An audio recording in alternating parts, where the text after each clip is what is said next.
스가 요시히데가 총리가 된 후에 아베보다 더 특별하고 단호한 지도자의 모습을 보여주려고 애쓰고 있습니다. 한국이 먼저 문제를 풀지 않으면 한국을 방문하지 않겠다 라면서 한국 주최의 한중일 정상회담을 무산시키는 초강수를 둔 것도 마찬가지입니다. 극우 정책에서 아베보다 더 강한 이미지를 심어주기 위해 일본 국민들이 관심을 끌만한 주제를 꺼내고 있습니다. 갑자기 스가 정권이 한국이 대마도 토지를 매입하는 것은 일본의 국가 보안에 큰 위협이 되고 있다. 새로운 법을 만들어서 감시하고 금지해야 한다. 강제로 뺏는 규정도 만들어야 한다. 라고 밝혔습니다. 일본 국민들이 오랫동안 관심을 가지고 있었던 일이기 때문에 큰 박수를 받고 있으며 지지도에 영향을 주고 있을 정도입니다. 며칠 사이에 부쩍 스가 정권과 일본 언론이 밀어붙이고 있습니다. 갑자기 왜 이러는지 자세한 내용을 알아봤습니다. 스가 정권이 자위대 기지 주변과 낙도 등 보안상 중요한 위치를 외국 자본이 취득하는 것을 감시 강화하고 제한하는 것을 목적으로 하는 법을 제정할 것이라고 밝혔습니다. 9일 오코노기 하치로 영토 문제 담당 장관이 기자회견에서 국가 안보의 중요한 시설 주변의 토지 이용 및 거래에 대해 철저히 감시하고 관리하도록 하겠다라고 밝힌 것입니다. 자위대 시설이 있거나 배타적 경제 수역의 기점이 되는 낙도가 그 대상이며 법을 제정해서 법적 조치를 취하거나 국가가 조사할 수 있도록 하는 방안을 찾고 있다고 했습니다. 정확한 대상은 한국인이 토지를 매입하고 있는 대마도, 중국인들이 토지를 매입한 홋카이도, 오키나와 등을 지목하는 것입니다. 그동안 일본 언론과 SNS에서는 오키나와, 홋카이도, 규슈 등의 자위대 기지 주변의 토지를 한국과 중국 등 외국 자본이 매입하고 있다. 오키나와의 레이더 기지가 위험하다. 대마도의 해상 자위대 주변 토지를 한국 자본이 집중적으로 매입하고 있다. 라는 경고 메시지가 계속 제기되었습니다. 새로운 법은 일본의 영해와 배타적 경제 수역의 기점이 되는 국경 낙도와 자위대 관련 시설, 원전 등을 안보상의 중요한 시설로 규정하고 주변의 토지 매매 과정에 대한 감시를 강화한다. 토지 취득 시에 토지 매수 계획의 신고를 의무화하는 것도 검토한다는 것을 주요 내용으로 합니다. 더 나아가서 영국이 공공기관은 토지 강제 수용 권한이 있도록 하고 국방상 위험하다고 판단이 될 경우에는 즉시 강제 수용이 가능하도록 하고 있다는 규정까지 참고하겠다고 했습니다.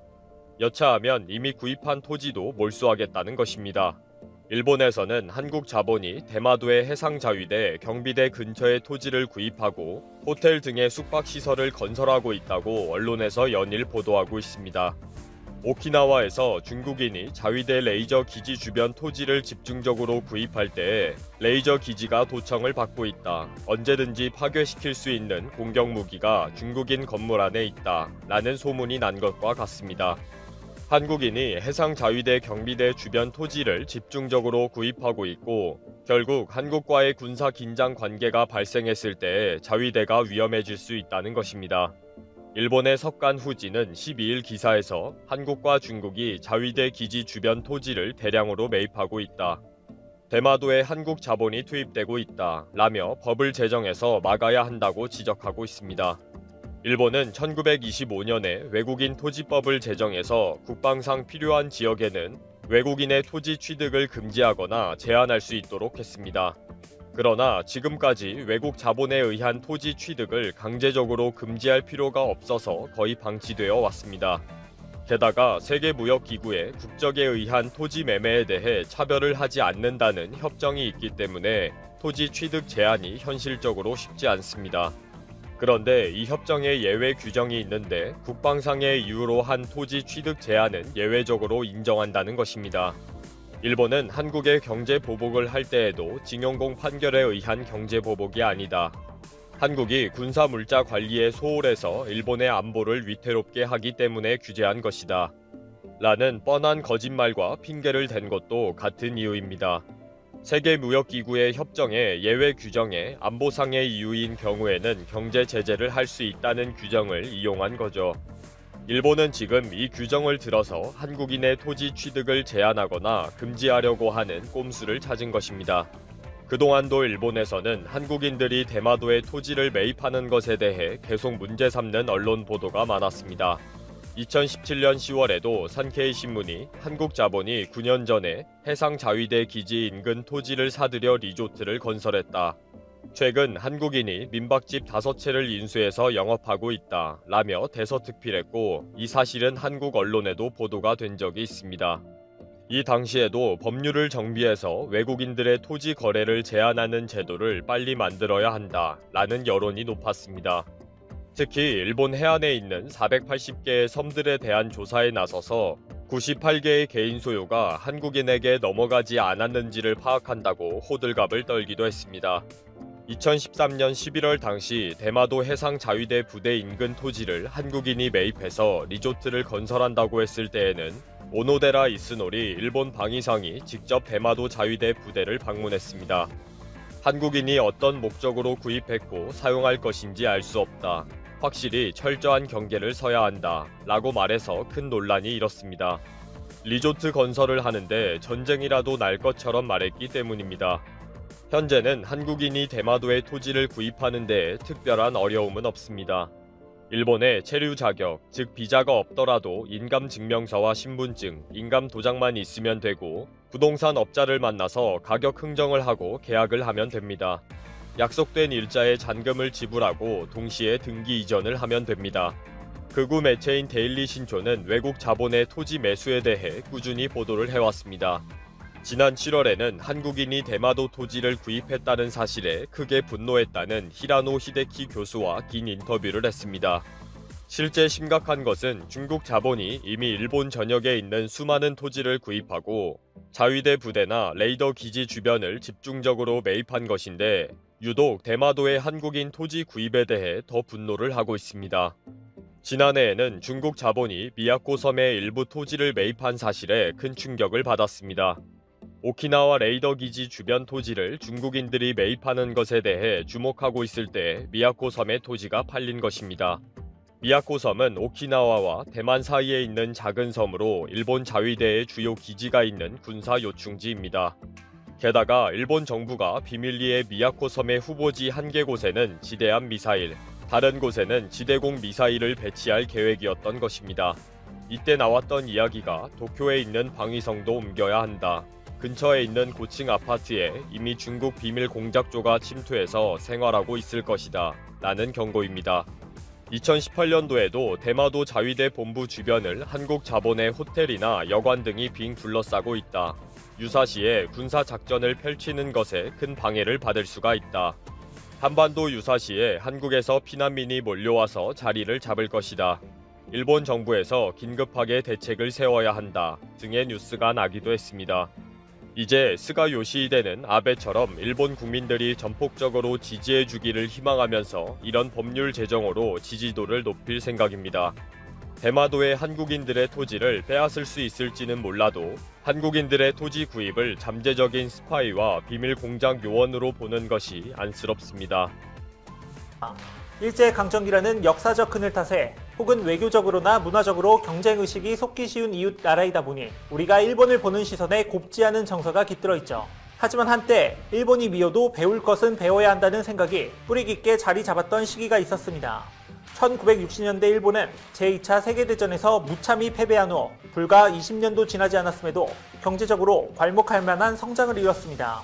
당시 한반도에서 터진 6.25 전쟁으로 인한 특수, 도쿄올림픽을 의식한 경기 부양 정책 등 여러 가지 배경이 있었지만 굴지의 미국 기업을 위협할 정도로 성장한 일본 제조업체 저력은 평가절하할 만한 것이 아니었습니다. 자동차나 가전 등 그 당시 첨단 기술력을 무기로 하는 일본 제품이 경쟁력을 인정받으며 세계에서도 주목받는 무역 대국으로 발돋움했죠. 그렇게 일본은 전쟁 폐허에서 단 몇십 년 만에 보란듯이 경제 선진국으로 부활했습니다. 특히 1980년대에는 서구의 유수 기업들이 앞다퉈 일본 기업을 벤치마킹할 만큼 일본은 그 시대를 풍미했었습니다. 그렇기 때문에 6.25 전쟁의 아픔을 딛고 일어나 선진국으로의 도약을 꿈꾸던 한국에게 불과 수십 년 만에 패전국에서 경제 대국으로 성장한 일본은 훌륭한 자극제였습니다. 그랬던 일본은 이제 과거일 뿐이라는 걸 요즘 들어 부쩍 느껴지는데요. 세계의 최첨단 기술 시장에서 일본 기업의 존재감은 흐려진 반면 오히려 한국 기업은 맹렬한 기세로 선전 중입니다. 인터넷 시대가 열리면서 기업 경영이나 문화 산업의 패러다임이 크게 변했지만 일본은 여전히 과거 방식만 고집하면서 스스로 몰락 중이죠. 엎친 데 덮친 격으로 후쿠시마 원전 사고나 코로나 팬데믹에 대한 일본 정부의 대처가 너무 아날로그적이고 그마저도 허술해 선진국인 줄 알았는데 실망이라는 말이 전 세계에서 터져나왔습니다. 그렇게 일본은 맛있는 스시를 먹을 수 있는 여행지, 덕후들의 성지, 혹은 과거의 잘못을 외면하고 있는 나라일 뿐 과거에 본보기가 되며 인정받는 나라였다는 건 더 이상 와닿지도 않게 됐습니다. 이후 일본의 전문가들은 일본이 변해야 한다는 걸 뒤늦게나마 깨닫고 바꾸려 하고 있지만 그마저도 쉽지 않죠. 이미 일본 기업과 대중문화는 광채를 잃었고 당시의 영광에만 취해 혁신성 자체가 사라져버렸기 때문입니다. 특히 코로나 사태로 드러난 일본의 후진성은 일본 스스로가 충격받기에도 충분한 정도라는데 한때 전 세계의 주목을 받던 선진 국가인 일본이 대체 왜 이렇게나 망가진 걸까요? 영상 시작 전 좋아요와 구독 부탁드립니다. 이번 코로나 사태 속에서 일본은 도장과 종이, 우편, 팩스 등 아날로그적 방식을 사용하며 스스로 시대를 역행하고 있다는 걸 증명했습니다. 특히 일본의 뿌리 깊은 도장 문화는 디지털 후진국으로 향하는 지름길이기에 일본 언론에서조차 비판하고 있죠.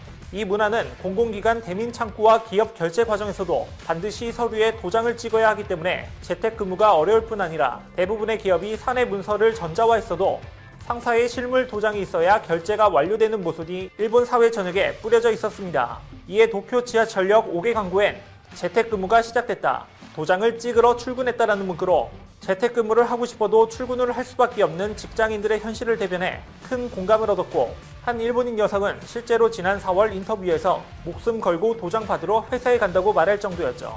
이렇게나 국내외적으로 디지털 후진국으로 비웃음을 당하자 일본은 변화의 움직임을 보이기 시작했습니다. 스가 총리가 취임 전후로 강조한 대표적인 정책 중 하나인 디지털청의 신설을 통해 코로나19 대응 과정에서 극명히 드러난 일본 정부의 디지털 분야 낙후성을 극복하겠다는 의지를 드러낸 겁니다. 이에 가토 관방장관도 NHK에 출연해 디지털 패전이라는 단어까지 써가며 국민이 본래 누릴 수 있는 편리성을 향유하도록 확실히 추진해 나갈 것이라고 강조했는데요. 그도 그럴 것이 올해 모든 국민에게 코로나 재난지원금으로 10만 엔을 지급하는 과정에서 중앙정부와 기초자치단체 사이에 주민정보 공유가 이루어지지 않아 지급이 지연된 사례가 발생했기 때문입니다. 당시 온라인으로 신청한다면 담당 직원이 일일이 주민정보와 대조하며 손으로 다시 개인정보를 입력하는 절차를 거쳐야 했기에 우편으로 신청한 사람보다 더 늦게 받는 경우가 허다했습니다. 그리고 코로나19 감염자 정보를 온라인으로 관리하는 시스템도 허술하기는 마찬가지였습니다. 일본 정부는 감염자 발생 및 입퇴원 정보, 중증도, 행동 이력 같은 모든 데이터를 직접 입력하고 중앙정부와 지자체가 공유하는 허시스라는 시스템을 지난 5월에 도입했습니다. 그러나 일본 언론들은 의료기관에 의한 정보 입력이 확대되지 않았고 정보의 정확성도 과제로 남았다며 지적할 정도로 일본의 전자정부 시스템은 엉망진창인 것이 드러났습니다. 이런 이유들로 스가 내각은 이제라도 일본 내부의 문제점이 많다는 것을 깨닫고 일본의 디지털 분야 성장을 위해 디지털청을 만들어 나름의 노력을 시작하겠다는 겁니다. 하지만 일본의 디지털 개혁은 시작부터 삐걱거리며 망해가고 있습니다. 스가 총리는 자신의 개혁 첫 과제로 디지털 분야의 성장을 위해 도장 문화 퇴출에 나섰는데요. 그는 취임 이후 첫 규제개혁 추진위원회 회의에서 모든 행정 절차에서 서면이나 날인을 폐지하는 방안을 근본적으로 검토할 것을 지시했죠.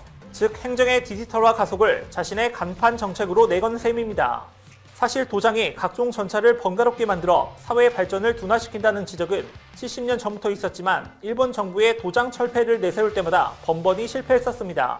게다가 이번 코로나 위기를 겪으면서 도장 문화의 단점을 극명하게 경험했음에도 여전히 일본의 도장 문화 철폐는 쉽지 않을 것으로 보이는데요. 그 이유는 일본 정치계뿐만 아니라 사회 전반 곳곳에 인장업계에 강력한 로비가 있고 도장 관련 단체들이 집단 행동에 나선 전례가 존재하기 때문입니다. 심지어 도장업계와 뜻을 같이 하는 정치인들이 모인 일본의 도장 제도 문화를 지키는 우원연맹도 이때 생겨나 일본 정치계에서도 도장의 권위는 쭉 이어져 오고 있습니다. 그런데 여기서 웃긴 건 최근까지도 이 도장 의련의 대표를 역임했던 다케모토 나오카즈가 과학기술, IT 담당상을 맡은 겁니다. 그것도 모자라 그는 컴맹인 사실까지 드러났습니다. 한 나라의 최첨단 기술과 디지털화를 책임지는 장관이 구시대의 유물로 불리는 도장 관련 단체 수장의 컴맹이란 사실이 우리 대한민국에서 바라볼 때는 정말 기이하고 과관인 모습인 거죠. 일본의 디지털 개혁을 향한 소음은 자민당 내부에서도 발생하고 있습니다. 스가 정부를 지원해야 할 여당에 탈도장을 방해하는 내부의 적들이 나타난 건데요.